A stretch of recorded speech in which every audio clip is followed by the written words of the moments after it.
বান্দা হযরতে ওয়াইসাল কারনী রাদিয়াল্লাহু তাআলা আনহু, ওনার কথা আপনারা সবাই শুনেছেন। ওয়াইসাল কারনীর আব্বাজান ছিল হযরতে আমির ইবনে আল মুরাদি। হযরতে আমির ইবনে আল মুরাদি উনি বলেন, ও দুনিয়ার মানুষের দলেরা, আমি আমের মনে মনে একদিন চিন্তা করেছিলাম দুনিয়ার জমিনে যতদিন বসবাস করব আমি আল্লাহ তাআলার ইবাদতে মশগুল থাকব। ও আমির ইবনে আল মুরাদি, আপনি কেন আমির ইবনে জুস আল মুরাদি আপনি কেন এই নিয়ত করলেন? উনি বলেন, আমার আল্লাহ তাআলা আমাকে আল্লাহ তাআলার পথ মতে থাকলে নাজাতের একটা রাস্তা দিয়ে দিবে। বলে, হুজুর নাজাতটা কোনটা? আমার আল্লাহ কয় কোরআনুল কারীমে, লা ইয়াস্তাউই আসহাবুন নারি ওয়া আসহাবুল জান্নাহ, আসহাবুল জান্নাতি হুমুল ফাইজুন। আল্লাহ কয় বান্দা, জান্নাতি এবং দুজকি তারা একরকম না। আল্লাহ কারা সৌভাগ্যবান? আল্লাহ কয় আসহাবুল জান্নাতি হুমুল ফাইজুন, যারা জান্নাতি তারা হলো বড় সৌভাগ্যবান। ও আল্লাহ, আপনার জান্নাত আমরা কামনা করি, জান্নাত আমরা পাইতে চাই। ও আমার খলিফাপাড়া এলাকার পর্দার অন্তরালের মা বোনেরা, দক্ষিণ চাংলা এলাকার যুবক মুরব্বী বাবারা, আল্লাহর জান্নাত এত মজার জায়গা, এত আরামের জায়গা। আমার আল্লাহর জান্নাত যখন বান্দাদেরকে প্রবেশ করাবে, বান্দাকে আহালান ওয়া সাহালান মারহাবান দুয়ুফুল্লাহ দুয়ুফুর রহমান বলে স্বাগতম জানাবে। আর সর্বপ্রথম মাছের কলিজা যারা বান্দাদেরকে মেহমানদারি করাবে। আল্লাহর বান্দা হযরতে আমির ইবনে জুস আল মুরাদি আল ইয়ামিনি, হযরতে জুন্নুন হযরতে ওয়াইসাল কারনীর আব্বাজান, উনি বলেন, আমি আল্লাহর কাছে ইরাদা করলাম, আল্লাহ আমি রাহমাতুল আলামিন নবীর সন্ধান সাক্ষাৎ পাবো কিনা আমি জানি না। আল্লাহ তোমার কাছে ফরিয়াদ, আমার স্ত্রী একজন গর্ভবতী, আমার স্ত্রীর গর্ভে একটা সন্তান আছে। আল্লাহ আমি রহমতের নবীর হাত ধরে ইসলাম গ্রহণ করতে পারবো না, তবে আমার সন্তান যেন আল্লাহর নবীর জামানায় আইসা রহমতের নবীর কাছে ইসলাম ধর্ম গ্রহণ করতে পারে। আপনারা বলেন, বাবা যদি দোয়া করে আল্লাহ ওই দোয়া কবুল করতে পারে কি পারে না? সন্তানের দলেরা যারা এখানে বসেছেন, বেশিরভাগ আবিয়াতা, বেশিরভাগ কিশোর বয়সের, বেশিরভাগ ছোট কচিকাচা, তোমাদের কাছে আমার আবদার হলো, তোমার মা বাপ তোমার মাঝে মাঝে বিভিন্ন আদেশ করে, হারা দেয়, যেটা আমরা কুমিল্লার ভাষায় কই, তোমার বিভিন্ন কাজের হারা দেয়। ফাটতাম না বলে তুমি যে কথাটা বলো, তোমার মা বাবার মনে কষ্ট যায় না, হয়তো ঠিক আছে, সন্তান মনে করে কষ্ট নেয় না, কিন্তু আমার আল্লাহ তাআলার ফেরেশতারা লিপিবদ্ধ করে রাখে এই সন্তান তার মা বাবার অবাধ্য হয়েছে। তুমি ছোট, তুমি মেজ, তুমি কিশোর, তুমি যুবক, মনে রাখবা আল্লাহ তাআলার অসংখ্য বরকত থেকে তুমি দূরে সরে যাইবা। হযরতে আমের আল জুস আল মুরাদি আল ইয়ামিনি, নামটা বড় লম্বা, হযরতে আমের আল জুস আমির ইবনে জুস আল মুরাদি আল ইয়ামিনি, ইয়ামেনে বাড়ি। উনি বলেন, ও দুনিয়ার মানুষ, আমি দোয়া করলাম আল্লাহ যেন আমার স্ত্রীর গর্ভের সন্তানটারে রহমতের নবীর জামানায় ইসলাম ধর্ম গ্রহণ করায়। আমরা তো ইসলাম পেয়ে গেছি রেডিমেড, আল্লাহর ওলির আইনা দিছে আমরা পাইছি, হযরত শাহজালাল ইয়ামিনী আইনা দিছে আমরা পাইছি, বিভিন্নভাবে বিভিন্ন মাধ্যমে আমরা ইসলাম পেয়ে গেছি। কিন্তু সাহাবায়ে কেরাম, তাবিনগণ, তাবিনগণ ইসলাম ধর্ম নিয়ে বড় কষ্ট করছে, ইসলাম ধর্ম টিকিয়ে রাখতে বড় কষ্ট করছে, নিজের রক্ত পর্যন্ত দিয়া দিছে, বউরকে ঘরের মধ্যে রাইখা বিবাহ করে আইসা চলে গেছে যুদ্ধের ময়দানে, সম্পদ যা ছিল সব বিলীন করে দিছে একমাত্র ইসলামের জন্য। আর এই ইসলামকে মোহাব্বত করেছে আল্লাহ তাআলার খাস পয়গম্বর মুহাম্মদুর রাসূলুল্লাহ সাল্লাল্লাহু আলাইহি ওয়াসাল্লামের চেহারা মুবারকের দিকে তাকায়া, ও মায়ার নবী, ও দয়ার নবী, আপনি ওই আমির ইবনে জুস আল মুরাদি আল ইয়ামিনীর ব্যাপারে কি বলবেন? রহমতের নবী কয়, তার ব্যাপারে না, আমি তার সন্তানের ব্যাপারে বলবো। নবী গো কি বলবেন? বলে, তার সন্তান ওয়াইসাল কারনী, এই ব্যক্তি আমি নবীর দেখাও পাবে না, আমি নবীও তারে দেখবো না, তবে আমি নবী বললাম ওয়াইসাল কারনী হলো সবচাইতে বড় তাকওয়াবান। হে আমার সাহাবায়ে কেরাম, হযরত আবু বকর তুমি তার দেখা পাবে না, হযরত ওমর ইবনে খাত্তাব, হযরত আলী রাদিয়াল্লাহু তাআলা আনহু, তোমরা দুইজন তার দেখা পাবে। তোমরা যদি তার দেখা পাও, তোমরা বলবা আমার ওয়াইসাল কারনী যেন আমার গুনাহগার উম্মতের জন্য দোয়া করে। নবী গো কেন? বলে, ওয়াইসাল কারনী এমন দুনিয়া বিমুখ, ওয়াইসাল কারনী যদি আমার উম্মতের জন্য দোয়া করে, আল্লাহ তাআলা একজনের দোয়ার বরকতে আরেকজনকে মাফ করে দেয়। কারণ তাকদিরু লা ইয়ারুদ্দু, মানুষের তাকদীর কোনোদিন পরিবর্তন হয় না, ইল্লা বিদুআ, দোয়ার কারণে পরিবর্তন হয়ে যায়। আমার ওয়াইসকে বলবা আমার উম্মতের জন্য যেন দোয়া করে, আমার আল্লাহ তাআলা ওয়াইসের দোয়ার কারণে আমি নবীর অনেক উম্মতকে মাফ করে দিবে। বলেন সুবহানাল্লাহ। হযরত আমির ইবনে জুস আল মুরাদি আল ইয়ামিনী বলেন, আমি আমি দোয়া করলাম। ওনার আম্মা জান বর্ণনা করতেছে, হুজ্জাতুল্লাহিল আলামিন আসিয়ারু আলামিন নুবালা কিতাবের মধ্যে আল্লামা কিতাবের লেখকটার নামটা মনে হয়, আসিয়ারু আলামিন নুবালা কিতাবের মধ্যে উল্লেখ করতেছে হযরত উমর ইবনে খাত্তাব রাদিয়াল্লাহু তাআলা আনহু মক্কাতুল মুকাররমাতে ইয়ামেন থেকে কোনো মানুষ যদি আসতো, তারা জিগাইতো তোমরার ভিতরে কেউ আসেনি ওয়াইসাল করেনি নাম? সবাই কয় না কেউ নাই। আবার যখন আসতো আবার জিজ্ঞাসা করতো কেউ আসেনি ওয়াইসাল করেনি নাম? সবাই বলতো না।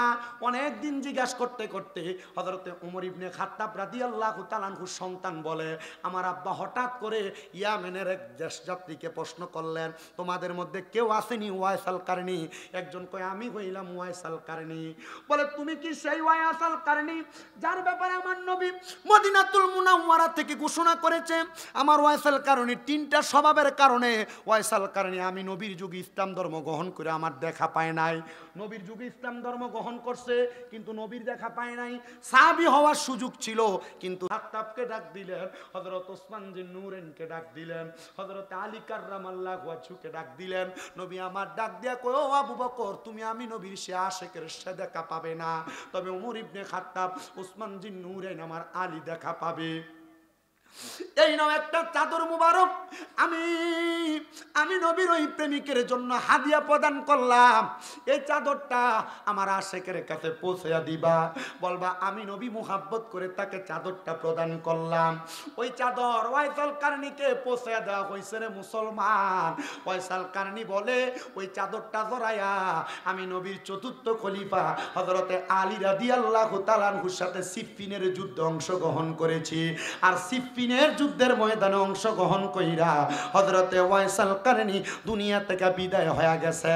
আর আমার আল্লাহ তাআলার পেয়ারা হাবিব বলেছে আমার ওয়াইসাল কারণী যখন বিদায় হয়ে যাবে, ওয়াইসাল কারণী সিরিয়াতে থাকবে, সিরিয়া থেকে আমার ওয়াইসাল কারণীরে কুফা নগরীর মধ্যে গমন করানো হবে।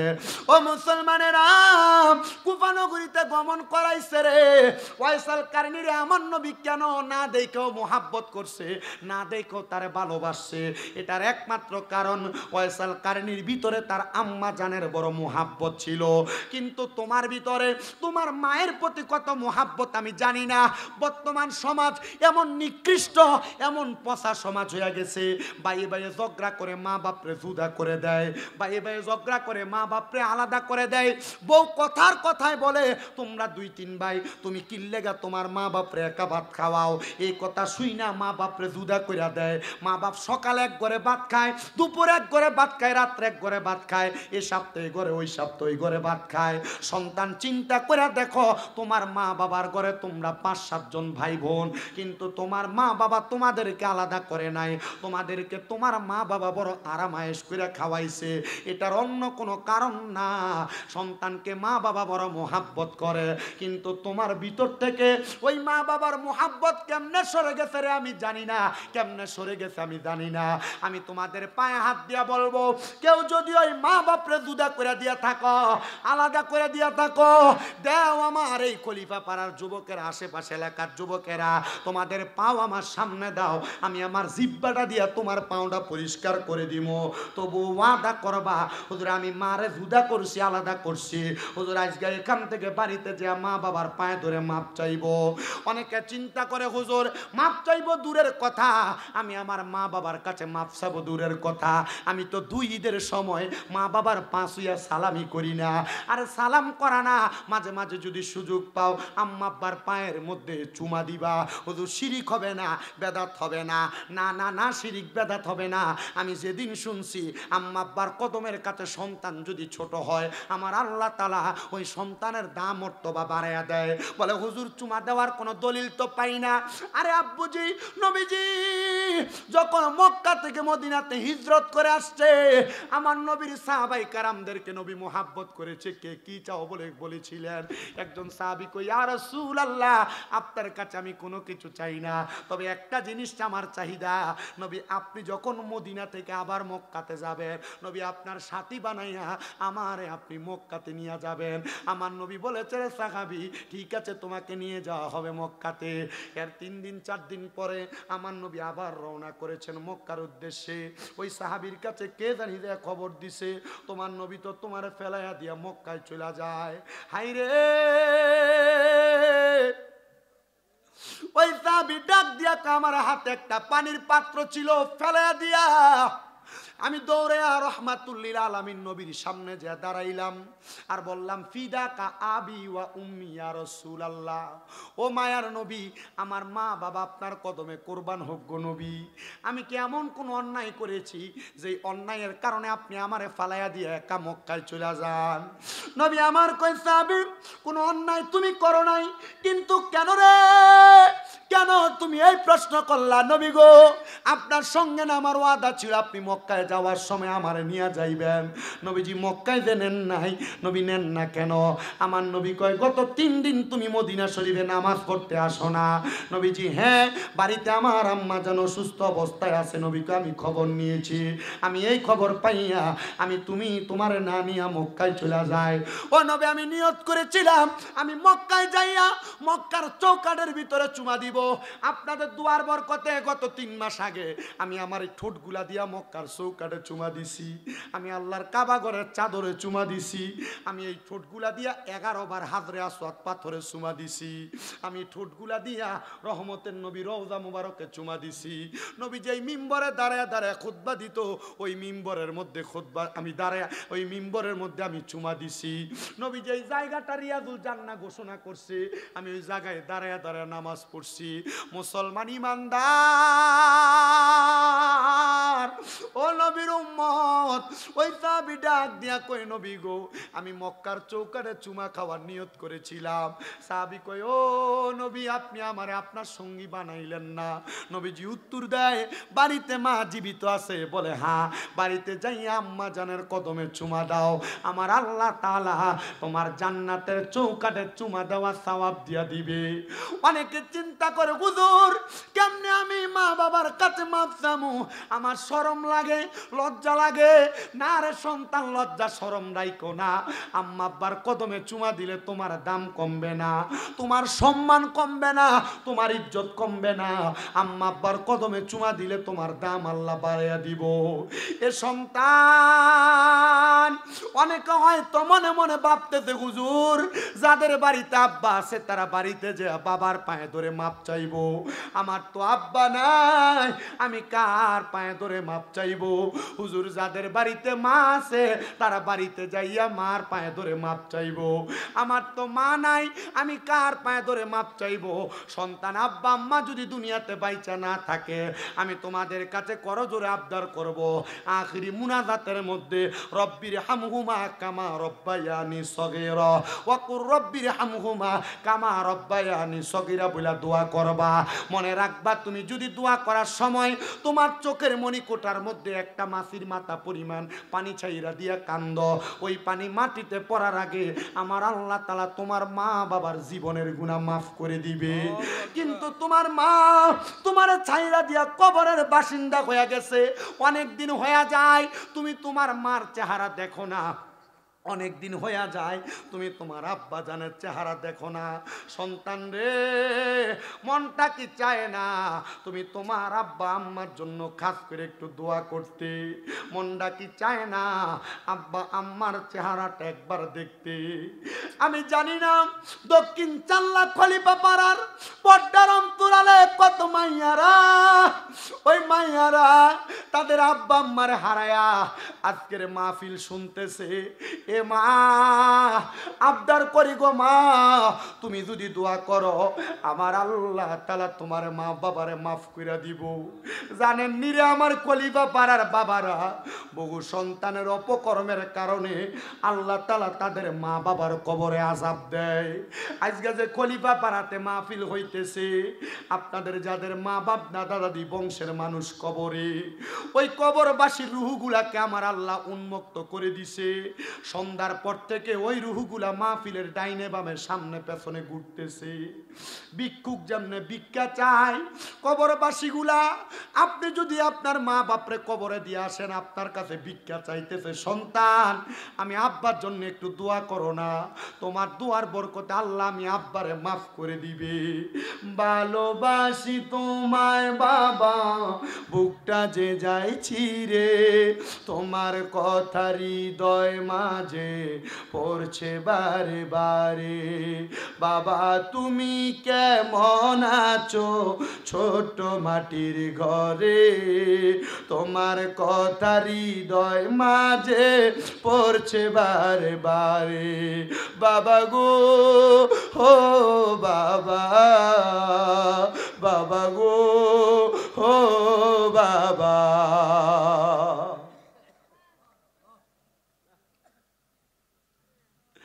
আরে কবরবাসীগুলা কবরে ফিরা যায়, কবরে যাওয়ার পর তারা দয়া দেখবে তাদের কবরের আযাব মাফ করে দেওয়া হয়েছে, একমাত্র তাদের ওয়ারিসদার তাদের জন্য দোয়া করছে এই জন্য।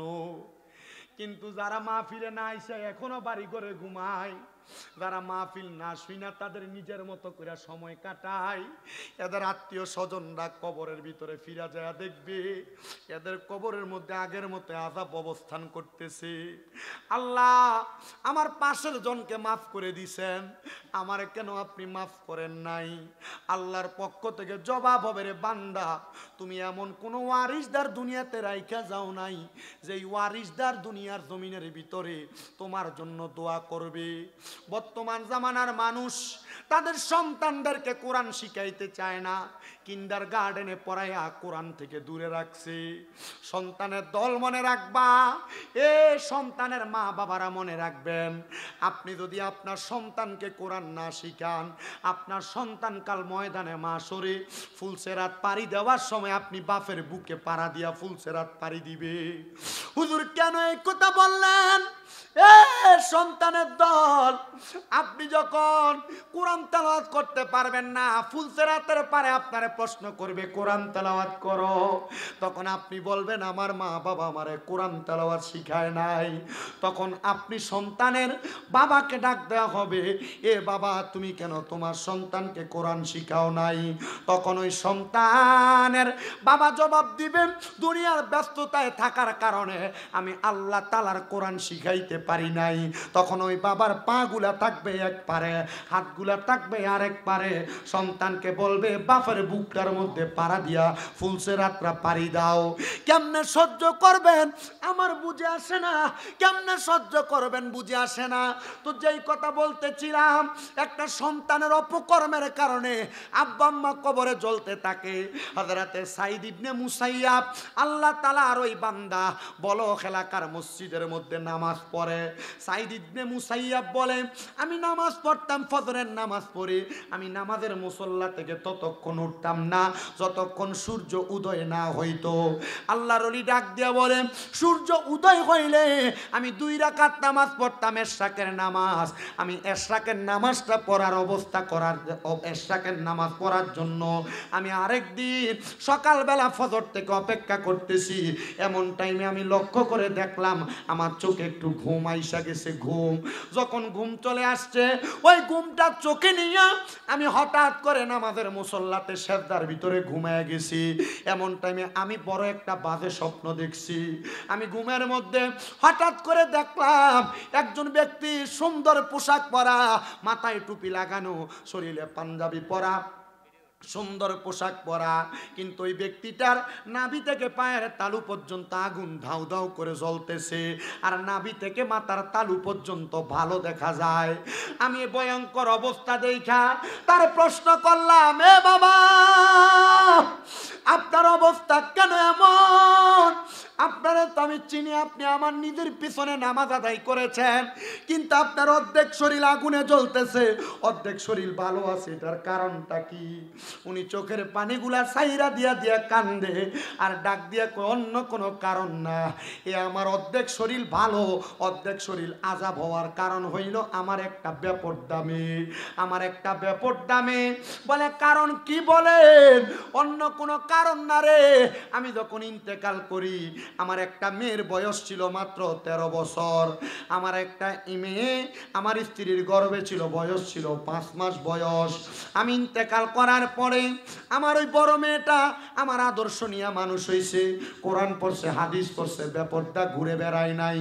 কিন্তু আমার ইন্তেকালের 5 মাস পরে আমার স্ত্রীর গর্ভ থেকে সন্তানটা আগমন করছে। আজকে 12 বছর হয়ে গেছে। আমার ওই কন্যা সন্তানটা আগমন করার পরে ওই সন্তানটা কোরআন সুন্নাহ মোতাবেক চলাফেরা করে না, বেপরদা ভাবে চলে, বেহায়াপনা করে চলে। আমার ওই কন্যা সন্তানটা বেপরদা চলার কারণে আল্লাহ তাআলা আমার অর্ধেক শরীর আযাবের মধ্যে রাখছে। আল্লাহ তাআলা আমার অর্ধেক শরীর আগুন দিয়া পুরাইতেছে আর অর্ধেক শরীর আমার সুন্দর রাইখা দিছে। ও বাবা, আপনি নামাজ পড়েন, আপনার বউ বেপরদা, আপনি নামাজ পড়েন, আপনার মাইয়া বেপরদা, আপনি নামাজ পড়েন, আপনার মা বেপরদা, আপনি নামাজ পড়েন, আপনার বোন বেপরদা। মনে রাখবেন রহমতের নবীর ঘোষণা, একটা মহিলার কারণে 4 জন ব্যক্তি দুজকের আগুনে জ্বলা লাগবে। 4 জন ব্যক্তি। বলে হুজুর কেমনে কেমনে একটা মহিলার কারণে 4 জন ব্যক্তি দুজকের আগুনে জ্বলবে?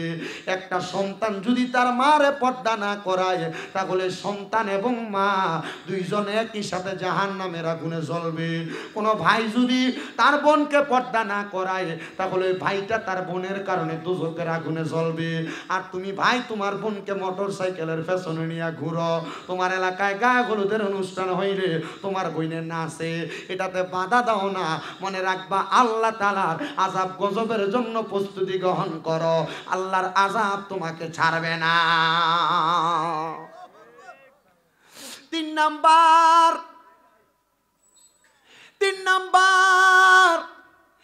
একটা স্বামী তার স্ত্রীর জন্য দুজকের আগুনে জ্বলবে রে, দুজকের আগুনে জ্বলবে।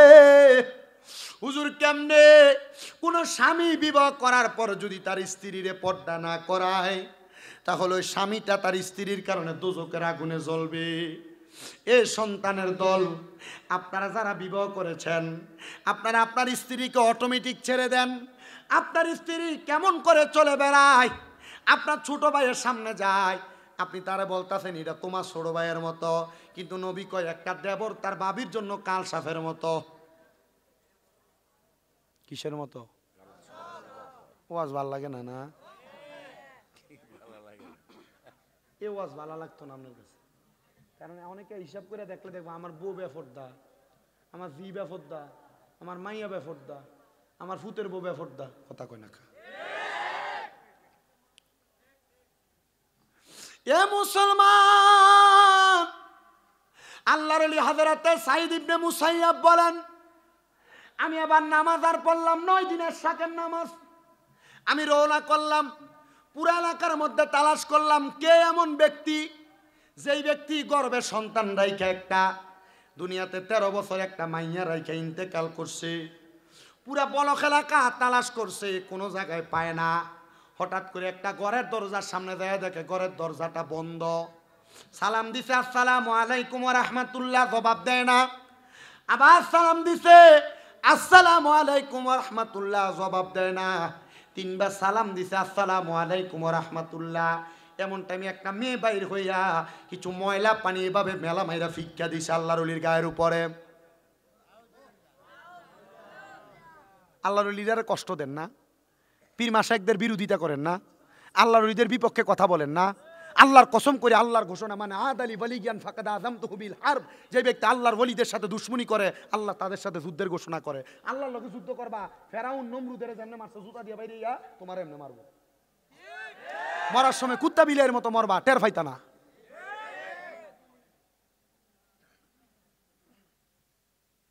আপনার ভাল লাগলে আল্লাহর ওলিদেরকে মানবেন, না ভালো লাগলে মানবেন না।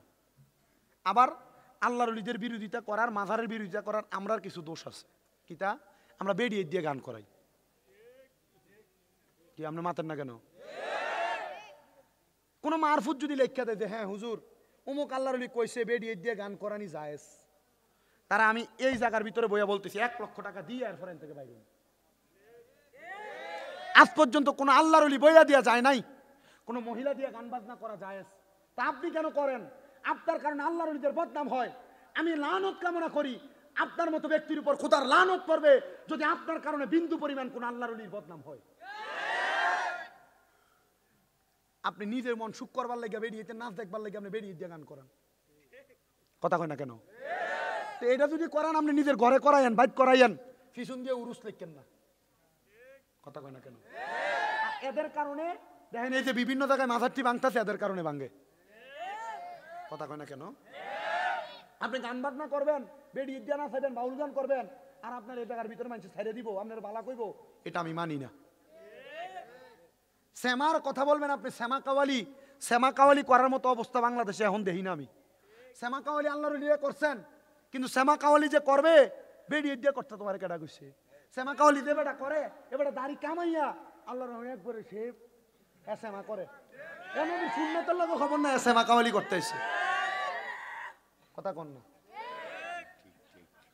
আমি শ্যামার পক্ষে, কথা কই না, শ্যামার পক্ষের লোক। আমার আব্বা মুজিব বাবার মুরিদ, হযরত সৈয়দ মুজিবুল বশর আল মাঝভান্ডারীর মুরিদ আমার আব্বা, হুজুর মামনো ভান্ডারী।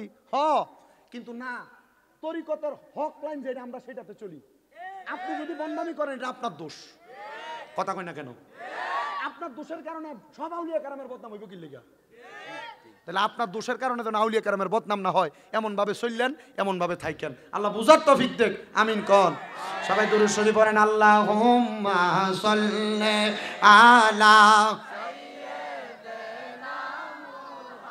মাদনা বিয়ানা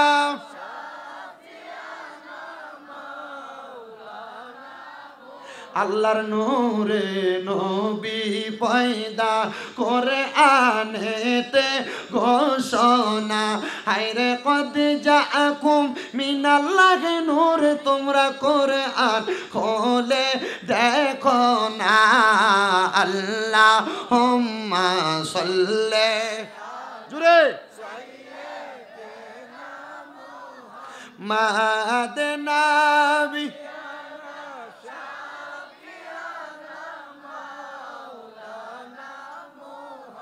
বাজানো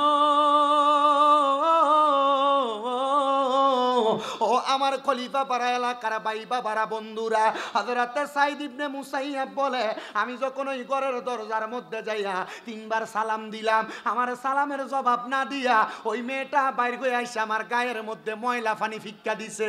আমি এমন অবস্থা দেইকা আমি ঘরের সামনে থেকে কাঁক দিয়া চইলা যাই, এমন টাইমে হঠাৎ করে কে জানি আমার সালামের জবাব দেয়, ওয়া আলাইকুমুস সালাম ওয়া রাহমাতুল্লাহি ওয়া বারাকাতুহু। আমি তার সালামের জবাব পাইয়া তার দিকে তাকাই নাই, আমার দ্বিতীয়বার জবাব দেয় ওয়া আলাইকুমুস সালাম ওয়া রাহমাতুল্লাহি ওয়া বারাকাতুহু। আমি তার দিকে ফিরে তাকাই নাই, আমার তৃতীয়বার জবাব দেয় ওয়া আলাইকুমুস সালাম ওয়া রাহমাতুল্লাহি ওয়া বারাকাতুহু। আমি তার দিকে ফিরে তাকাই নাই, চতুর্থবার সে উল্টে আমার সালাম দেয় আসসালামু আলাইকুম ওয়া রাহমাতুল্লাহ। আমি তার দিকে ফিরি নাই, তবে আমি পেছনের দিকে আরো 20 কদম আগে গেছি। আমি কেন ফিরি নাই জানোনি? আমি না ফিরার কারণ হইল, সে হইল আমার জন্য একটা মহিলা অবৈধ, সে আমার জন্য গায়রে মাহরাম, আমি তার দিকে তাকাইতে পারবো না। আমরা সমাজ এমন পচা, যেই জায়গার মধ্যে বেরিয়েছে ওয়াজ মাহফিলে মানুষ এত দেখা যাইতো না, বেরিয়ে যে জায়গায় সে জায়গায় দেখা যাইবো, মার্কেটে দেখা যাইবো, রাস্তাঘাটে দেখা যাইবো, বিয়ার নাচানাচিতে দেখা যাইবো। আপনারা বলেন এমন অবস্থা সোনার বাংলাদেশে আছে না? না,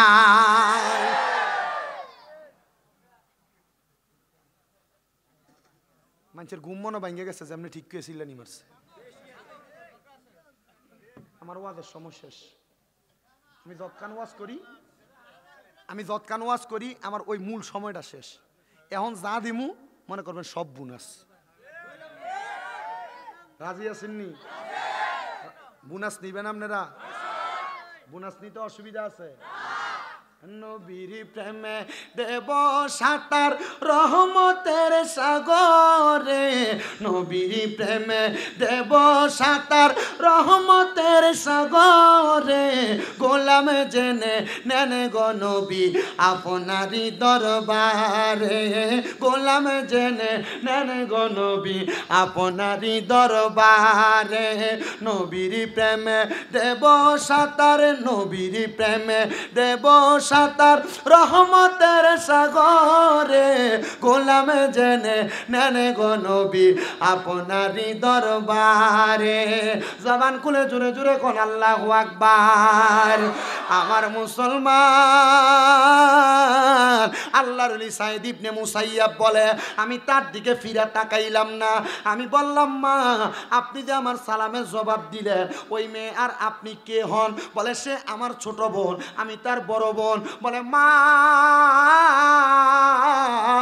আপনারা কি ওই ব্যক্তির সন্তান যেই ছোট বোনরে মায়ের গর্ভে রাখছে আর যেই বড় বোনটা 13 বছর বয়সী ছিল? বলে হ্যাঁ হুজুর, আমার আব্বার নাম হযরতে রুফাই ইবনে আব্দুল্লাহ।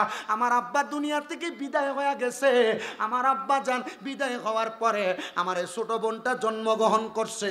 সে আমার মায়ের গর্ভে 5 মাস ছিল হুজুর, কিন্তু সে আমার আব্বার আদর্শ পায় নাই। আমার আব্বা যেমন ভালো ছিল এমন ভালো হয় নাই। দেখবেন বহুত বাপ বালা ফুতোয় ফোংডা স্যাংডা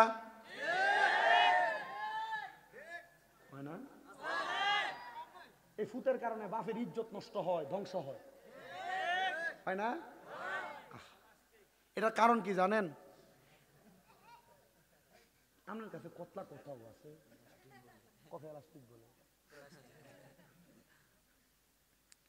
এটার কারণ কি? মা বাবা সন্তান জন্ম দেওয়ার পর সন্তানের যে হক মা বাবার উপর আসিল এটা দায়িত্ব পালন করে নাই। আপনি কি মনে করেন যে আপনার ফুতে আপনার বাদ দেয় না এটার লেগে শুধু ফুতে দেয়? না। আপনার ফুতে আপনার সাথে বাজে ব্যবহার করে এটার লেগে শুধু আপনার ফুতে দেয়? না। আপনার ফুতে আপনার মারে এটার লেগে আপনার ফুতে দেয়? না। আপনারও কিছু দোষ আছে। হুজুর কেমনে? সন্তান জন্ম দেওয়ার পর মনে করছেন আপনি ভাত খাওয়াইলে শুধু লালন পালন হয়ে গেছে? না। একটা মা বাবার সন্তান জন্ম দেওয়ার পর 6টা দায়িত্ব। কয়টা? জোরে কয় না তো। 1 নাম্বার, জন্ম নেওয়ার পর তার কানে আজান দেওয়া। 2 নাম্বার, ছেলে হোক মেয়ে হোক 7 দিনের মাথায় চুল কামাইয়া দেওয়া। 3 নাম্বার, জন্ম নেওয়ার পর ওই সন্তানের 7 দিনের মাথায় তার একটা সুন্দর নাম রাখা। 4 নাম্বার, সন্তান জন্ম নেওয়ার পর যদি মা বাবা স্বাবলম্বী হয়, ছেলে হইলে 1টা ছাগল, মেয়ে হইলে মেয়ে হইলে 1টা ছাগল, ছেলে হইলে 2টা ছাগল 7 দিনের মাথায় আকিকা দেওয়া যদি সম্ভব হয়, না হইলে যখন হাতে টাকা হবে তখন আকিকা দেওয়া। 5 নাম্বার দায়িত্ব, সন্তান প্রাপ্তবয়স্ক হইলে 7 বছর বয়স থেকে নামাজের আদেশ করা, 10 বছর থেকে নামাজের জন্য প্রহার করা। 6 নাম্বার দায়িত্ব, ওই সন্তানকে মা বাবা কোরআন শিক্ষা দেওয়া। যদি আপনি 6টা দায়িত্ব পালন করেন, মৌলিক দায়িত্ব, এরপরে খাওয়াইতে পারলেন কি পারলেন না, আপনার সন্তান আদর্শ ছাড়া হবে না, আদর্শওয়ালা হবে। কারণ কোরআন যে শিখছে, নামাজ যে শিখছে এবং তার শরঈ বিধানগুলো যে পালন করছে, এ সন্তান কোনোদিন মা বাপের ভাত না দিয়ে থাকতে পারে না। এই সন্তান কোনোদিন মা বাপরে বৃদ্ধাশ্রমে দিতে পারে না। এই সন্তান কোনোদিন মা বাপরে ধমক দিতে পারে না। এই সন্তান কোনোদিন মা বাপরে শ্বশুর শাশুড়িরে বেশি সম্মান দিয়ে মা বাপরে কম সম্মান দিতে পারে না। কথা কোন ঠিক কিনা? আপনি পালন করছেন কি করেন না এটা আপনার সিদ্ধান্ত।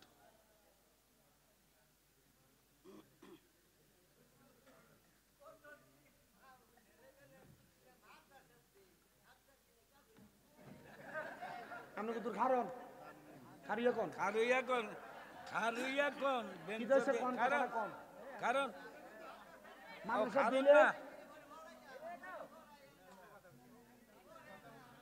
মাদ্রাসা দিলে ফলাইও চললে পড়াইও না। আচ্ছা অবুঝি এটারও কাহিনী আছে।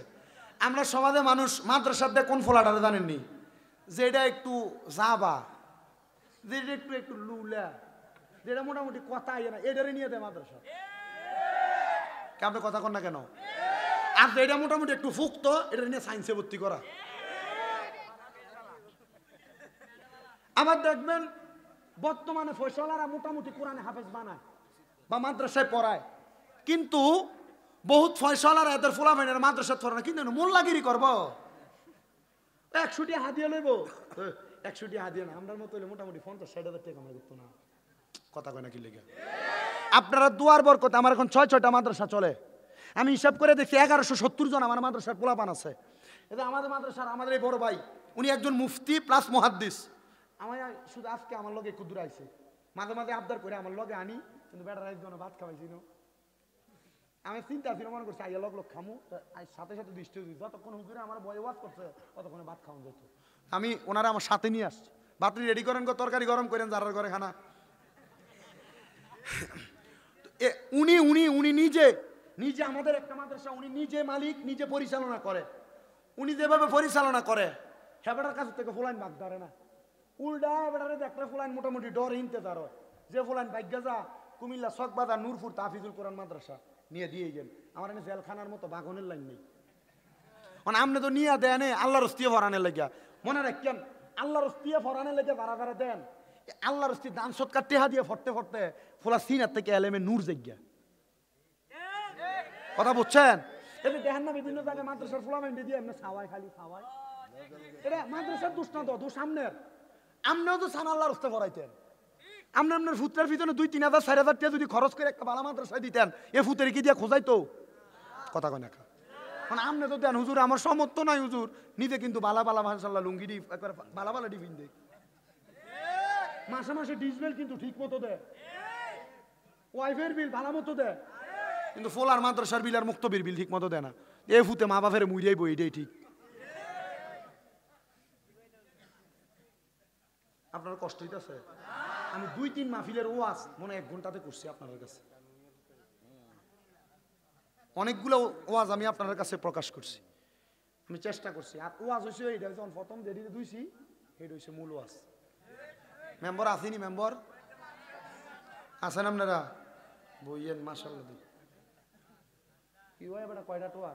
আমি তো তাতে 25 বাজে আর কি 1.5 ঘন্টা হয়েছে। মুসাইয়াব বলে জগতের মানুষ, এ দুনিয়ার মানুষ তোমরা শুনো, আমি মাইয়ারে বললাম আমি তোমাদের কাছে একটা খবর দেওয়ার জন্য আসছি, তোমার আব্বা জান কবরে কষ্ট পাইতেছে। আমি জানতে চাই আল্লাহর ওলিরা চোখ বন্ধ করলে কবরের খবর, পরবর্তী খবর আল্লাহর ওলিরা বলতে পারে কি পারে না? ওলিটা হন লাগবো বালা, ওলিটা হন লাগবো খালেস, ওলিটা হন লাগবো মুখলেস। কথা কই না কা? ওলি চেহারার দিকে চাইলে আল্লাহর কথা মনে হওয়া লাগবো। ইবনে মাজাহ শরীফের 3 নম্বর পৃষ্ঠার 303 নম্বর পৃষ্ঠার হাদিস, আল্লাহর নবী কয় আল্লাহর ওলি তারা ইজারু উযুকিরাল্লাহু আযজা ওয়া জাল্লা, যে ওলির চেহারার দিকে চাইলে আমার আল্লাহর কথা মনে হইয়া যায়। বলে হুজুর কেমনে? আল্লাহর তো দেখছি না, আল্লাহর কথা কেমনে ওলির দিকে চাইলে মনে হইব?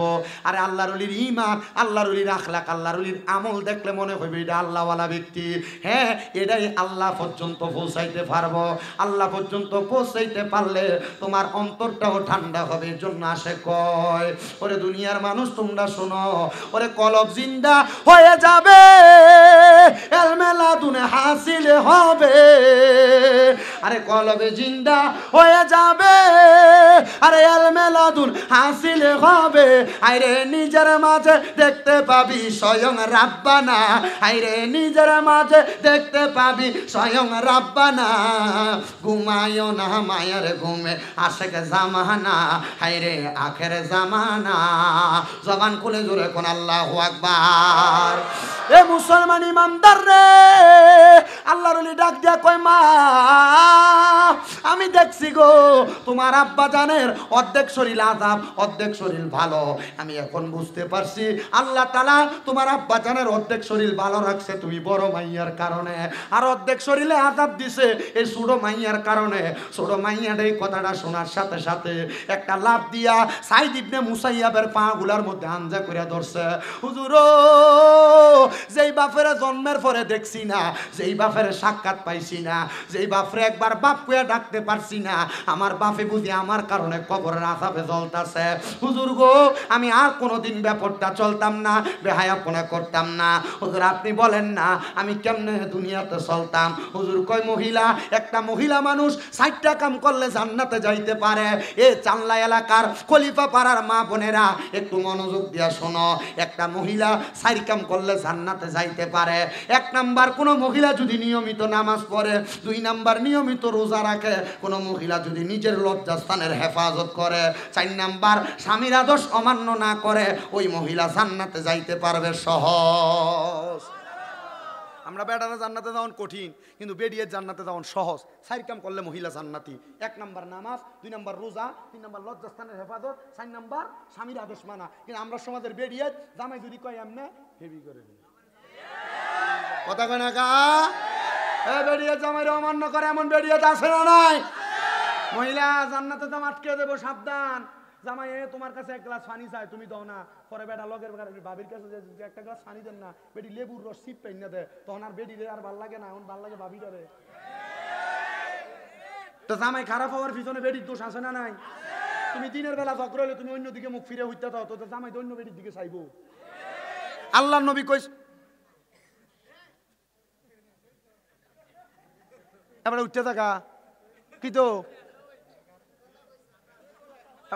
কা বাজ্যে কইতেন দেখছেন হুজুরি কি থাকো না না বইও বাপ বইও অন কইও না। তোমরারও দোষ আছে, বেডিয়ে কি এমনি হা দে তোমরা খানা দেয় না। তুমি সিগারেট খাইতে খাইতে মুহুর ভিতরে গুয়ের গন্ধর সাথে খারাপ গন্ধ, বেডিরে তখন আর এটারে ভাল লাগে না, দেওয়ারটারে ভাল লাগে ছুট্টুটা আর কি। তুমি সিগারেট খাই বেডির কাছে তোমার আর ভাল লাগে না, তো লগের বাড়িটারে ওই যে দেওয়ারটা মাশাআল্লাহ কথা কয় না। আপনি ঠিক কইলেও ঠিক, না কইলেও ঠিক।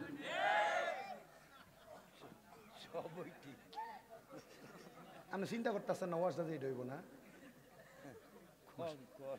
আল্লাহ কবুল করো, আমিন কোন। শোনেন, আমি জানি, আমি খবর লইছি এলাকাতে সবাই মোটামুটি বেশিরভাগই তরিকাপন্থী মানুষ আপনারা, কিন্তু এটা একটা মসজিদের মাহফিল, ঠিক না? এখানে বিভিন্ন রকমের ওয়াজ করার লাগে। তরিকাপন্থী মাহফিলে দাওয়াত দিয়ে দেখেন বাইটালাম জিকির আজকার গজল বেশি করে কম, কিন্তু এখানে তো জিকির আজকার গজল বেশি করে কইলে মানুষকে বলছে এত ওয়াজ করা, গান গণ্য বক্তা একটা লইছে, গজল কইলে কব গান, তো আমি কিতা করতাম, হেতারা কইলে তো আর মানা করে রাখুন জানা কি করি, আমি আমার মতো করি ওয়াজ। আমরা তো আর বইটা জিকির করতাম 1.5 ঘন্টা শেষ হয়ে গেছে, আরো না 0.5 ঘন্টা শেষ হয় না।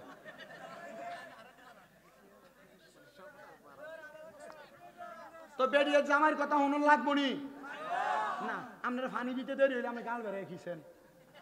রহমতের নবীর ঘোষণা, তোমরা তোমাদের স্ত্রীদের মুখের মধ্যে গালের মধ্যে আঘাত করে। নবী কেন বলে? তারা তোমাদের কাছে সাময়িক সময়ের মেহমান। আমনে বেডির মা বাপের নাম তুই লাগাইলেন, আপনি আপনার বেডিরে 2টা ফিট বেড়ে খিসলে বেডি এত রাগ করতো না, আপনি তার মা বাপের নাম তুলে একবার গালি দিলে সে যত রাগ করবো। কারণ কোনো মহিলা তার মা বাপকে গালি দেওয়া পছন্দ করে না। নবীজি নিজে বলতেছেন তোমরা তোমাদের স্ত্রীদেরকে মা বাবার নাম তুলে গালি দিও না। নবী কেন? আমি নবী মহিলাদের বাবা। আপনি যে আপনার বেডির অমুক মারানি শিখে গালি দিলেন, গালিটা কার গায়ে দিয়ে পড়লো? মা কথা কয় না তো, নবীজির উপরে দিয়ে পড়ে না, গালি দেও না বাবা। মহিলাদেরকে কন্ট্রোল করা একটু কঠিন, মহিলাদেরকে কন্ট্রোল করা একটু কঠিন, শুধু কঠিন না বেশি কঠিন। এরা আল্লাহ বাম পাগর আদম আলাইহিস সালামের বাঁকা হাড্ডি দিয়ে বানাইছে, আপনি কন্ট্রোল করতে পারবেন কেমনে? আল্লাহ তাআলার একজন বন্ধু ছিলেন হযরতে এমনি হুননি কোন রকম, আল্লাহ তাআলার একজন বন্ধু যার নাম হযরতে শেখ সাদী রহমতুল্লাহ আলাইহি, নাম শুনছেন? উনি গুলিস্তা এবং গুরুস্তা লেখছেন। আল্লামা শেখ সাদী রহমতুল্লাহ আলাইহি বলে, ও জগতের মানুষ, আমি নিজেই তো আমার বউরে কন্ট্রোল করতে কষ্ট হয়েছে। আল্লামা শেখ সাদী কেন বলে? কেন জানো? আমি আমার এক ছাত্ররে পড়াইতেছিলাম, সকাল থেকে সন্ধ্যা পর্যন্ত পড়াইছি। তো দুপুরবেলা হঠাৎ করে আমার ছাত্র বাড়িতে যাবে খাবার খাইতে, আমি তারা কইলাম বাড়িতে যাইও না, আমার বাড়িতেই খাবার খাইও। আমি পেছনে গেলাম, যে দেখলাম আমার স্ত্রী কি রান্না করছে। আমি যাই দেখি মাটির পাতিলের ভিতরে চাউল আর পানি দিয়ে রাখছে, তরকারি নিয়ে সবজি কুইটা চাউলের পানি দিয়ে রাখছে। আমি জিগেলাম এখনো রান্না করলা না? দুপুর গড়ায় গেল, খাবে কি? বলে হ্যাঁ খাবে। বলে কি খাবে? বলতো রান্না তো করেন নাই, লাকড়ি এনে দেন নাই। তো জামাই কো লাকড়ি সন্ধান করতে পারলো না? আসলে লাকড়ি সন্ধান করা কি এটা বউর কাজ? কার কাজ? স্বামীর কাজ। তো আল্লামা শেখ সাদীর বউ সৈত্যা যে ডেগের ফাতিলটা, এটা হলো আল্লামা শেখ সাদীর মাথার ভিতরে আমি ধুরুম করে বাড়ি মারছে। বাড়ি মারাতে ডেগের তলাটা ভাঙ্গা যে কাঁচাটা আছে আল্লামা শেখ সাদীর গলার ভিতরে ফুলের মালা যেমন এমন হয়ে গেছে। আচ্ছা আমরা বেড়া যদি হয়তো ধুরুম করে একটা খিস্ত না, আপনি যদি হইতেন খিস্তেন। আল্লামা শেখ সাদীকে আমি আমার বউরে মারিনি। কি করছেন? আমি তার কৌশলে বিচার করছি। কেমনে বিচার করছেন? মানে আমি আমার স্ত্রীরে কইলাম, ঠিক আছে যেহেতু তুমি এক সামান্য একটা বিষয় নিয়ে আমার এই কথাটাই এভাবেই আঘাত করলা, তোমার আমি মানলাম না, আমি এখন বাহিরে মানুষের কাছে যাই কমু, দেখো আমার বউ আমার কত ভালোবাসে, আমারে ওই যে ডেকের কাছাটা গলা আটকে দিছে, আমারে আমার বউ আমারে আদর করে মোহাব্বত করে মালাটা দিছে। আল্লামা শেখ সাদির স্ত্রী উনি লাভ দিয়ে ওনার পায়ে ধরে ফেলছেন, স্বামী এই কথা যদি আপনি মানুষের কাছে যায় কোন, মানুষে কব আসলে তো আল্লামা শেখ সাদির বউটা বাজে মানুষ না, স্বামী এটা করেন না, আপনার কাছে ক্ষমা চাই। মহিলারা স্বামীর সাথে ঝগড়া হইব, নবীজি বলতেছেন স্বামীর সাথে যদি ঝগড়া হয় রাত্রবেলা জামাই বোর বালিশ হইব একটা, কয়টা? একটা। কিন্তু আপনাকে ঝগড়া লাগলে মাঝখানে কোল বালিশ দিয়ে দেন। বাচ্চা আগে এক সাইডে ঘুমাইতো, যেদিন ঝগড়া হয় এদিন বাচ্চা মাঝখানে চলে আসে। মা মনে রাখেন গো, এটার কারণে আল্লাহর কাছে জবাব দেওয়া লাগবো। বলে কিভাবে জবাব দেওয়া লাগবো? যে কোনো স্বামী স্ত্রী যদি রাত্রবেলা একজন আরেকজনের সাথে যত লাইগা থাকবে আর পৃথিবীর যত খালি জায়গা থাকবে, আল্লাহ এই মহিলার জন্য রহমত দিয়ে ভরপুর করে দিব। মহিলারা তো এই চালাকি বুঝে না, মহিলারা তো এই নিয়ামতের কথা বুঝে না। আব্বা আল্লাহর রাস্তায় এগুলা পালন করার চেষ্টা করেন। ওই আল্লামা শেখ সাদি যখন ঘর থেকে বের হয়েছে, ছাত্র জিগায় হুজুর এত ছাত্র কন্ট্রোল করতে পারেন, আপনি চাইলে তো আরেকটা বিয়ে করতে পারেন।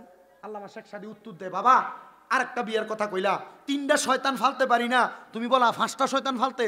ছাত্রকে হুজুর কইলাম আরেকটা বিয়ের কথা, আপনি কইলেন যে শয়তানের কথা, বুঝলাম না হুজুর কাহিনীটা। আল্লামা শেখ সাদিকে, বাবা একটা পুরুষের সাথে একটা শয়তান থাকে ধোঁকা দেওয়ার জন্য, একটা নারীর সাথে 2টা শয়তান থাকে ধোঁকা দেওয়ার জন্য। এখন যদি আরেকটা বিয়ে করি তাহলে এই আরেকটা নারীর লোক কয়টা শয়তান হইব? 2টা। কয়টা হইব? 5টা। বাবা যে 3টা আছে 3টাই বালা, এটা লইয়ে ভালো থাকি। আব্বা স্ত্রীর সাথে ঝগড়া হবে, দ্বন্দ্ব হবে, ফাসাদ হবে, আপনি একটু কষ্ট করে কন্ট্রোল করে সংসারটা সুন্দর করে চালাইয়েন। বউয়ের বদনাম মানুষের কাছে কইয়েন না। আর যারা আছে মহিলারা, আপনার স্বামীর সাথে ঝগড়া হইলে আপনি বোনের কাছে, নন্দের কাছে, অমুকের কাছে ঝগড়া করলে এগুলো বলেন, পরে আবার ঠিকই মিলেন, কিন্তু আপনার স্বামী কিন্তু 10 জনের কাছে কালার হয়ে যায়। মা এগুলা করিস না, এগুলার কারণে আল্লাহর কাছে জবাব দেওয়া লাগবো। হযরত সাঈদ ইবনে মুসাইয়াবের কথাটা বলি, ওই মহিলা মাইয়াটা কয়, হুজুর আপনি আমার কন্যা কোন ইবাদত করলে আমার আব্বার আল্লাহ মাফ করব? হুজুর কয় 5 ওয়াক্ত নামাজ, পর্দা, লজ্জাস্থানের হেফাজত, এবং তোমার তো স্বামী নাই, তুমি নিজের মতো করে সুন্দরভাবে চলবা, যেন তোমার নিজের হেফাজত হয়, পর্দা করে চলবা। হুজুর ঠিক আছে। 7 দিন চলছে, মহিলা আর বেপর্দা চলে না।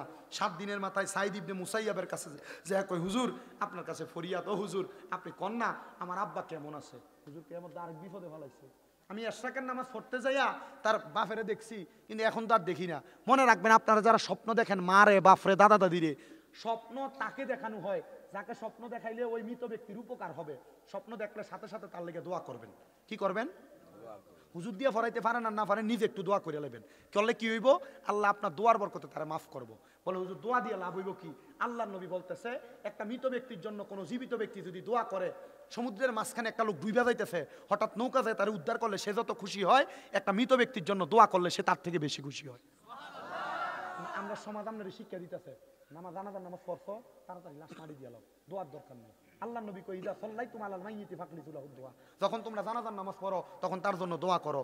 মৌলবী কয় দোয়া করো না, আল্লাহ নবী কয় দোয়া করো। মৌলবীরটা মানবেন না নবীরটা মানবেন? নবী কয় দোয়া করো। আমি অনেকগুলো বিষয় বলার চেষ্টা করতেছি। তখন আল্লাহর ওলি বলছে, মা এখন তো আমি তোমার বলতে পারতেছি না, তবে তোমার একটা কথা বলি, তুমি তাহাজ্জুদের নামাজ পড়ে আল্লাহর কাছে কান্দো, দেখবা আমার আল্লাহ তাআলা আমার আল্লাহ তাআলা ফিরে শেষ হয়ে যাবে, আমার আল্লাহ তাআলা তোমার আব্বা কেমন আছে জানাই দিব। মহিলা কয়, আমি আমার হুজুরের কথা শুনা একটানা 7 দিন তাহাজ্জুদের নামাজ পড়ছি। 7 দিন তাহাজ্জুদের নামাজ পড়ার পর হঠাৎ করে আমি একদিন দেখি আমার ঘরের ভিতরে একটা নূরের আলো চকমক করতেছে। আমি নূরের আলোটা দেখা আমি জিগাইলাম, কে আপনি? উনি ওনার শরীর থেকে সাদা রঙের একটা পোশাক আলগি দিয়া কয়, মা আমি তোমার আব্বা। আব্বা আপনার শরীরে না অর্ধেক আগুনে আর অর্ধেক ভালো ছিল। বলে, মা তুমি যে গত 7 দিন আগে তওবা করছো, আর বেপরদা থাকতা না, নামাজ ছাড়তা না, আল্লাহ তাআলা তুমি মাইয়ার দোয়ার কারণে আমি আব্বারে মাফ কইরা জান্নাতের পোশাক পরে তোমার সামনে দেখাইয়া দিছে। ও বন্ধু, আপনাদের অনেকের বাবা নাই, অনেকের মা নাই, আমি দোয়া করব আপনাদেরকে নিয়ে, আল্লাহ যেন আপনাদের মা বাবারে মাফ করে দেয়। আপনারা দোয়া করবেন আমার জন্য, আমার মা বাপ জীবিত, আল্লাহ যেন আমার মা বাপরে মাফ কইরা মক্কা মদিনা যাওয়ার তৌফিক দেয়। দোয়া করবেন তো ইনশাআল্লাহ? দোয়া কারা কারা করবেন হাত তুলে আমার আল্লাহরে দেখায়। আল্লাহ কবুল করেন, জোরে বলেন আমিন।